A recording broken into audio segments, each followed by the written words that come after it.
রাশিয়ার president Vladimir Putin নতুন করে সতর্কবার্তা দিয়েছেন, ইউক্রেনে যদি কোনো পশ্চিমা সেনায়ন মোতায়েন করা হয় তাহলে তারা রাশিয়ার বৈধ লক্ষ্যবস্তু হবে। রাশিয়ার দূরপ্রাচ্যে আয়োজিত এক অর্থনৈতিক ফোরামে তিনি এসব কথা বলেন। চলমান সংঘাতের সময় যদি বিদেশি সেনা সেখানে আসে তাদের উপর হামলা করা ন্যায়সঙ্গত হবে বলে মতামত দেন পুতিন। এর আগে ইউক্রেনের প্রেসিডেন্ট ভ্লাদিমির জেলনিস্কি জানিয়েছিলেন 26টি দেশ তার দেশের জন্য বিভিন্ন ধরনের নিরাপত্তা নিশ্চয়তা দিতে সম্মত হয়েছে, যা আকাশ, সমুদ্র ও স্থল সব জায়গায় কার্যকর হবে।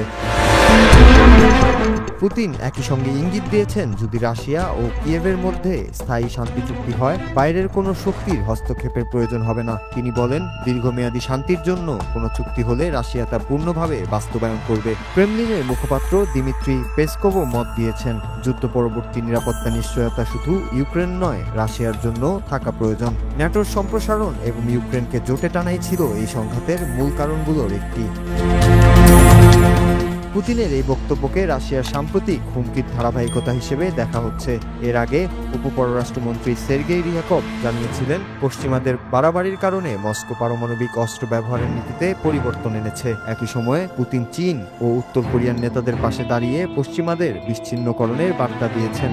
এছাড়াও তিনি জানিয়েছেন, যদি জেলনিস্কি মস্কোতে আসতে চান রাশিয়া শতভাগ নিরাপত্তা নিশ্চিত করবে। তবে কিয়েভ এই প্রস্তাব প্রত্যাখ্যান করেছে, কারণ জেলনিস্কি মনে করছেন রাশিয়া প্রকৃত শান্তি আলোচনায় আগ্রহী নয়।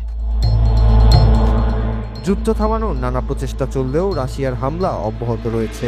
সম্প্রতি ইউক্রেনের উত্তরে একটি মাইন অপসারণ কেন্দ্রে রুশ ক্ষেপণাস্ত্র হামলায় 2 জন মানবাধিকার কর্মী নিহত হয়েছেন।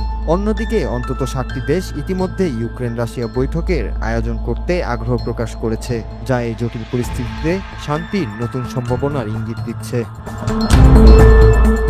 নূর Raju, Bangla TV news desk.